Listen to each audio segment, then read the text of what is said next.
Igualatorio Cantabria, más cerca que nunca. Esentia, nueva póliza de atención esencial, desde 22 euros sin copagos. 942-229-600.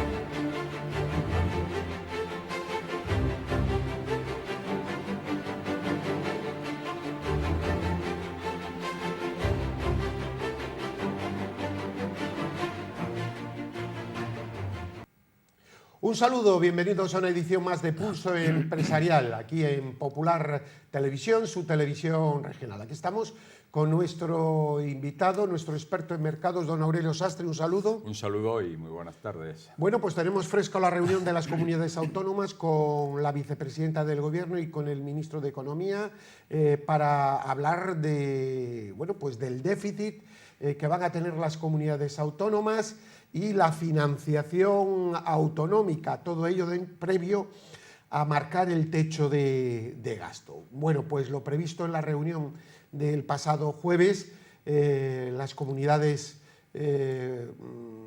no han apoyado la posición del Gobierno, miento, ha habido mayoría con las comunidades del PP y la abstención de la Comunidad de Canarias, pero el resto de las comunidades, quitando el País Vasco, que no interviene en este foro porque tiene su hacienda propia, y Navarra, se han mostrado en contra. Y yo creo que, don Aurelio, en esto hay muchas aristas. Es decir, las comunidades autónomas tienen que ajustar el déficit el próximo año al 0,3%. Y es verdad que protestan porque dice que el Estado, ¿por qué lo tiene que ajustar el Estado al 0,7%? Pero también es verdad que debe de haber un control sobre los gastos de las comunidades autónomas. Todo viene, me parece a mí, de un defecto de origen, que es no haber llegado previamente a un pacto fiscal, que es la clave de este asunto. Y por lo tanto, ahora todo se da lugar a este tipo de interpretaciones en los que unos tienen una razón en una cosa y otros en otra, don Aurelio. Bueno, así es, en efecto, ¿no? El origen del problema está en que no se ha llegado a un acuerdo para la financiación autonómica, un pacto de Estado que, en fin, que sepan todas las comunidades a qué atenerse. Entonces, como no ha habido ese acuerdo, pues ahora el Gobierno impone sus criterios. ¿Y el criterio cuál es? Pues que no se puede gastar más de lo que hay. Bueno, perdón, 1.100 millones más van a tener las comunidades. Van a tener 1.100 millones más, 1.100, pero quiero decir que eso es lo que hay. Entonces, el déficit no tiene que pasar de ese 0,3%. Ellos ven que hay una actitud muy discriminatoria porque el Estado pues, se da un margen superior, pero luego, por otra parte, yo creo que también hay ese agravio comparativo de unas comunidades con otras. Unas se las limita hasta el máximo y en cambio con otras pues la generosidad está a la orden del día, como es el caso pues del País Vasco. Por el propio sistema fiscal. Tienen su propia, pero bueno, ya lo es ya con el propio sistema. El gobierno pues ha sido extraordinariamente generoso. Por otro lado, otra de las cosas que ahora las comunidades autónomas dicen, hombre, nos limitan el techo de gasto, pero ahora ustedes, por las presiones y por poder seguir, en fin, ahí en el gobierno y demás, por los acuerdos con Ciudadanos, ustedes ahora están dispuestos a bajar los impuestos, lo cual a mí me parece que es posible y es bueno, porque uno de los problemas que se está teniendo en España para inversiones, para consumo y demás, es la presión fiscal tan tremenda que en este momento se tiene. Por tanto, bajar impuestos a mí me parece que puede ser positivo incluso para la reactivación de la economía, porque más dinero en los bolsillos de la gente y de las empresas, la gente para consumo y las empresas para inversión, pues a mí me parece que es interesante y hay que empezar a cambiar los criterios de Montoro en este sentido, de subir y subir y subir impuestos, y habrá que buscar otras fórmulas. Por tanto, la rebelión de las comunidades autónomas pues del PSOE sobre todo, bueno, pues en cierta manera tiene esa justificación. Aparte también de que, en fin... La estrategia política. La estrategia política. Bien, pues, yo creo, don Aurelio, profundizando en esto que acaba usted de decir, que todo es un pecado original de que no existan unas leyes claras, claro, un acuerdo claro de la financiación. Y en este asunto, decía una comunidad, creo que era Andalucía, es que hablan de bajar impuestos y a nosotros nos van a...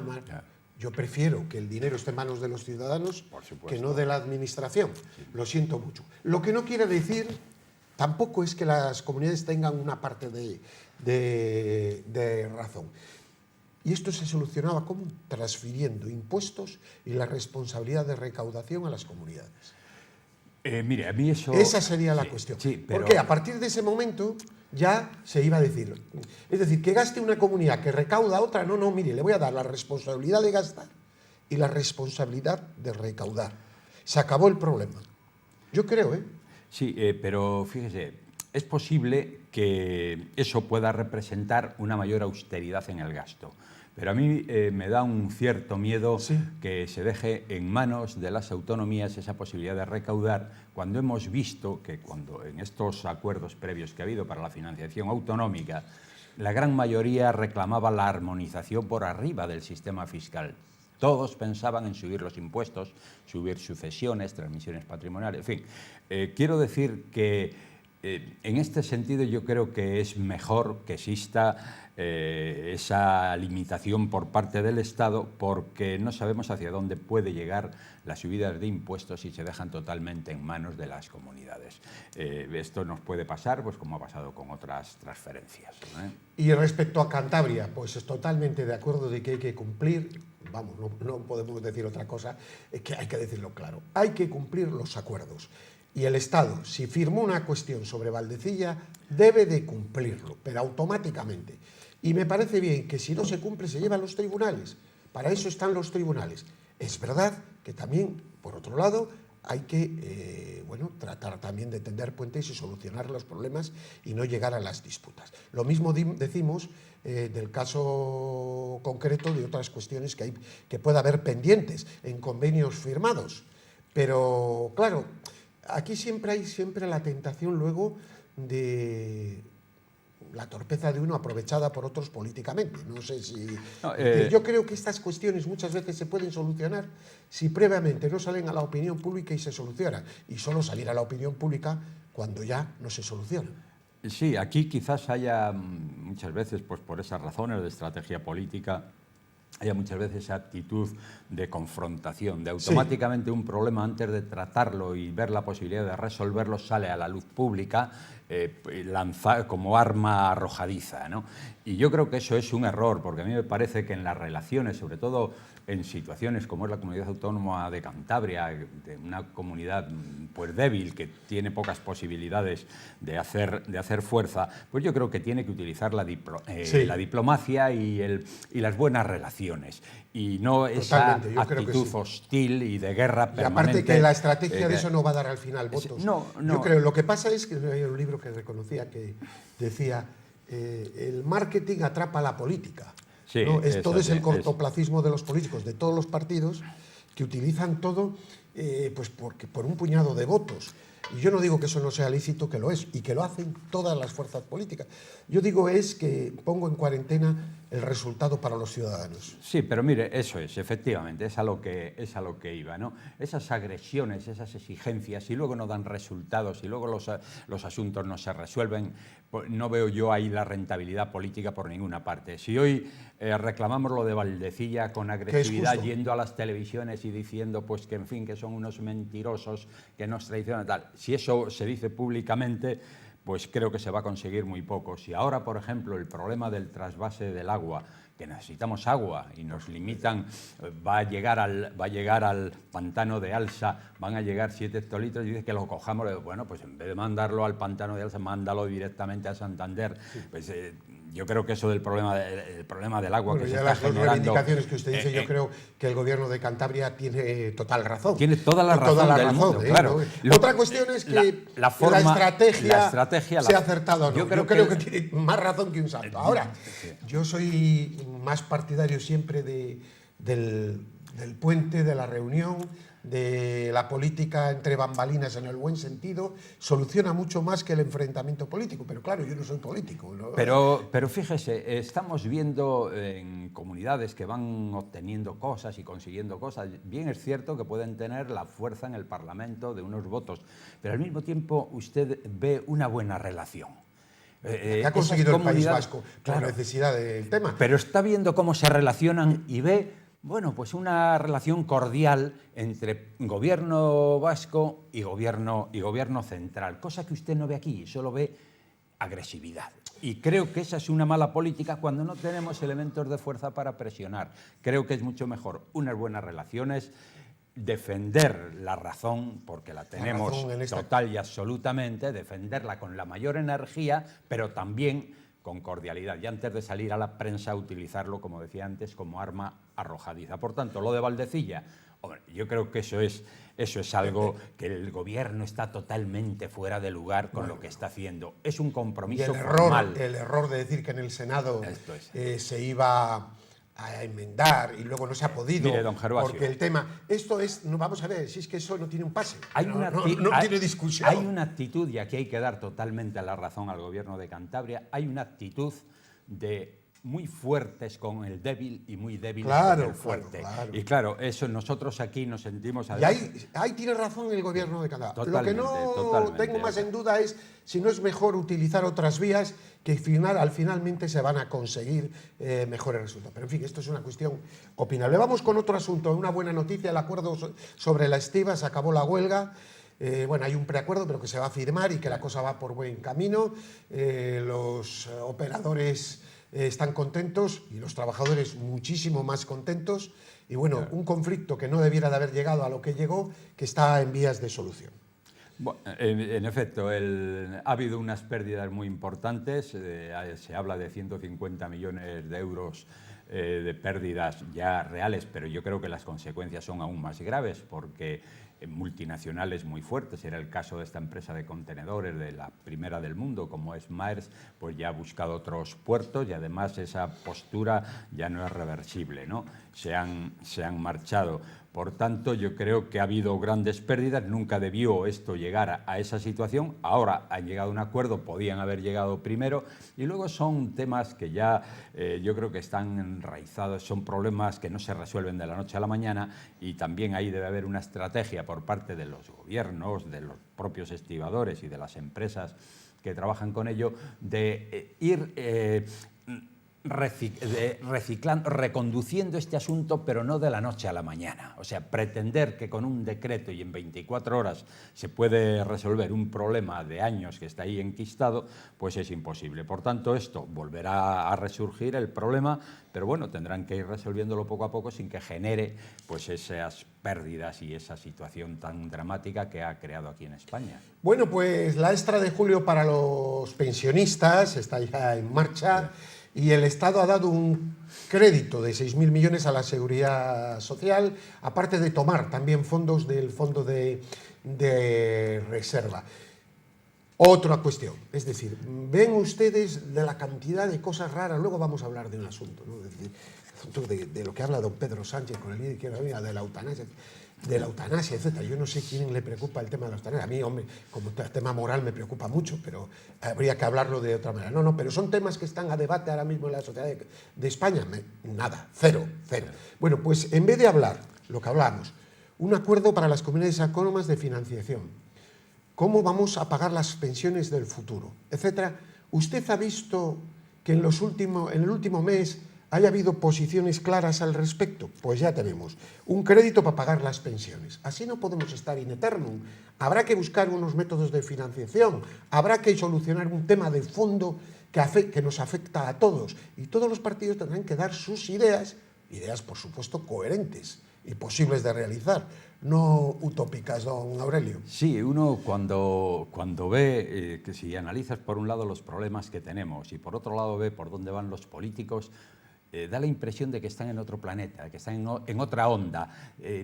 Tienen actuaciones que casi raya con lo pueril, casi con lo infantil. Porque yo creo que porque no tienen ideas para solucionar problemas. Entonces sí, tienen un problema de falta de ideas claras y de patriotismo absoluto, porque están solo en su interés particular de votos. Sí, pero fíjese, los problemas que hoy hay en España son muy claros y están muy definidos. Y sobre eso hay que cargar las 3-4 fundamentales. Claro, y sobre eso, resueltos esos problemas, todos los demás son problemas marginales que habrá que tratar lo inmediato, lo de largo plazo y lo de medio plazo, pero hay problemas muy urgentes que hay que tratar y donde todas las fuerzas deberían ir en esa dirección y dejarse ahora de la eutanasia. Pero vamos a ver, legislar para la muerte, hay que legislar para la vida, don Gervasio. Que esto lo lleve como en la entrevista del señor Sánchez con el dirigente de Izquierda Unida. Claro, este señor que es incapaz de condenar lo que está ocurriendo, las matanzas. Ya van por 80 muertos en Venezuela. Este es el problema de lo que se habla hoy en las barras, de las cafeterías, de los bares, de lo que se habla en clase. ¿Es el problema de esta sociedad? La eutanasia, de lo que los partidos políticos no tienen la menor idea. Hoy, quizás una de las, yo creo que la profesión de las más avanzadas, y además que ahí sí que hay una uniformidad en todo el mundo, es la medicina. Y entonces usted ve que eso no es un problema inmediato ni de lejos. Hoy los equipos de servicios paliativos en los hospitales saben tratar muy bien las situaciones de estos enfermos, saben hasta dónde puede llegar y entran los políticos a saco pues como un elefante en una cacharrería diciendo solemnes tonterías sobre la eutanasia. No tienen ni la menor idea y como dicen cuando algún médico interviene, que es el caso del médico pero es por hacer daño de Ciudadanos y por destruir a la sociedad, que el discurso del rey. Lo mejor del discurso del rey es el de pelar el sentido y estos grupos ahora que se están hinchando a la izquierda, etcétera, no tienen ningún proyecto para España, destruir la sociedad. No tienen... Porque la única posibilidad que tendrían hipotética de gobernar algún día es con una sociedad destruida. Y entonces son grupos tóxicos, así de claro. ¿No? Además, si es que hoy, fíjese, que uno se podría pensar que son gente, pero bueno, pues es que usted ve el nivel de estos que tienen posibilidades de gobernar, sea Pedro Sánchez. A mí me parece un gran peligro para España las formas en que está actuando, pero es que luego ve los de Podemos, pero estos personajes, ¿de dónde han salido? Entonces nos estamos encontrando ahí, menos mal, Ciudadanos va por otro lado, por lo menos el líder principal, Rivera, es un hombre de sentido común. Y, en fin, no me extraña que el Partido Popular, de los casos que tiene, siga siendo el más votado. Así se va a estar in eternum. Es así. Porque claro, se elige entre lo malo y lo menos malo. Claro. Y si el Partido Popular se pusiera las pilas y su líder ya empezaran a pensar en cambiarlo, pues el Partido Popular se cubría de gloria. Eso es así. Además tiene gente, porque quizás sea el partido que más... Bueno, volvemos al tema de la extra. Que la pensión, sí, bueno, decíamos el problema de las pensiones. Mire, el problema de las pensiones, yo creo que aquí lo venimos diciendo hace mucho. El problema de las pensiones tiene que entrar ya en los presupuestos generales del Estado, tiene que entrar en la caja común y cuando haya que pagar las pensiones habrá que emitir deuda como se emite para el cobro del pago de los diputados o para el resto de los pagos del Estado. Lo que pasa es que yo estoy a favor, tendrá que haber austeridad, pero hay que garantizar y asegurar las pensiones. Sí que sí. Las pensiones tienen un efecto de tipo de armonización social y de red importantísimo. Son 9 millones de pensionistas se ha llegado ya. Las pensiones tampoco son espectaculares. Ahora bien, también se está viendo, porque es un problema que existe en toda Europa, que habrá que buscar una fórmula para hacerlas más sostenibles, ¿no? Y sobre todo ir creando empleo. La creación de empleo ir a toda máquina. Empleo y fomentar la natalidad. La ayuda a las familias, porque eso sí que es el problema demográfico, está siendo ya alarmante. Subida de salarios. Ha habido unas estadísticas, el salario medio en España en torno a los 1.000 euros, bueno, pero esto ya con datos oficiales. Esta es otra clave. Eso es fundamental. Hay que subir salarios en los sectores que se pueda, porque sin romper la competitividad, porque la competitividad no debe estar basada en los salarios. ¿Qué pasa? que para eso hace falta tener gente preparada, I+D. Claro, No una España exclusivamente basada en el sector servicios, que es fundamental. Es que además... Pero hay que, para eso, mejorar la universidad, cosa que en la que precisamente estos grupos, lo único que les preocupa en la educación es bajar el nivel. Sí, sí. Claro, ¿qué sociedad vamos a tener? Estudiar menos, gente menos preparada, etcétera, etcétera. Cuando lo que hay que hacer es lo contrario, porque eso es lo que nos va a dar una solvencia como país. La universidad, el I+D, las nuevas tecnologías es importantísimo para el desarrollo. Y en este momento en España empieza a haber un déficit para cubrir las plazas en alta tecnología. Bien es cierto que el déficit y las dificultades que tienen empresas para cubrir plazas de alta tecnología es que los salarios no están al nivel del resto de Europa. Todavía hay unas enormes diferencias y la gente que se ha marchado, que son muchos, pues no ven incentivos para volver. Pero lo cierto es que ahora sí que hace falta gente. ¿Y el futuro? Pues claro que el futuro está por ahí. Hoy estaba viendo, no sé, en estos días, pues la Universidad, por ejemplo, de Cantabria, la sexta del mundo en temas hidráulicos. Sí, claro, sí. Quiero decir que esa fue una buena decisión en su día, fue una decisión tomada por un gobierno, creo que fue de Miguel Ángel Revilla, con el PSOE. Efectivamente. Extraordinaria, Bueno, extraordinaria. Eso hay que decirlo así. Son decisiones que hay que destacar. De una gran rentabilidad y además lo que hablamos, alta tecnología, ¿no? Por Bien, tanto, el futuro va por ahí. Bien, antes de acabar, vamos con una buena noticia. Alguno que pase por los astilleros de Santander verá cómo están los astilleros a tope. Barcos esperando entrar a un dique, 4 o 5 buques para reparar, terminando una transformación y una cartera de pedidos para reparación para el mes de julio, para el mes de agosto, para el mes de septiembre, hasta final de año. Extraordinaria. Así, a la chita callando. De eso, como es una noticia positiva, no se habla. No, pero nosotros hablamos. Eso es una empresa que, bueno, usted conoce muy bien todo lo relacionado con el transporte, sea transporte aéreo, sea transporte marítimo, está muy bien informado y yo aprendo mucho de usted cuando habla de estos temas. Pero siempre me ha llamado la atención la forma de trabajar, la intensidad y además las formas en todos los aspectos, la discreción con que lo hacen astilleros. Pues ahora mismo, por ejemplo, tienen en el dique número 1, en el dique número 2, que es el grande, luego la transformación que la entregan creo que es a final de julio o a principios de agosto, de un barco que va para Canadá, una transformación que ha llevado año y pico, de muchísimo dinero, una inversión brutal. Luego hay otros 2 barcos esperando para entrar a dique, un cementero, etcétera. Más luego, por ejemplo, UECC, el día 7 de agosto, que entra el Autosky con una reparación también de 20 y tantos días. Es decir, impresionante. Y una generación de puestos de trabajo que es extraordinaria. Pues ahí habrá 400, 500 personas trabajando ahora mismo. Y además que las mantienen a lo largo de todo el año y además con muy buenos salarios. Pues esa es lo que hay que destacar y hay que conseguir. Don Aurelio Sastre, muchísimas gracias. Gracias. Y con esta noticia positiva nos despedimos hoy. Paz y bien, amigos.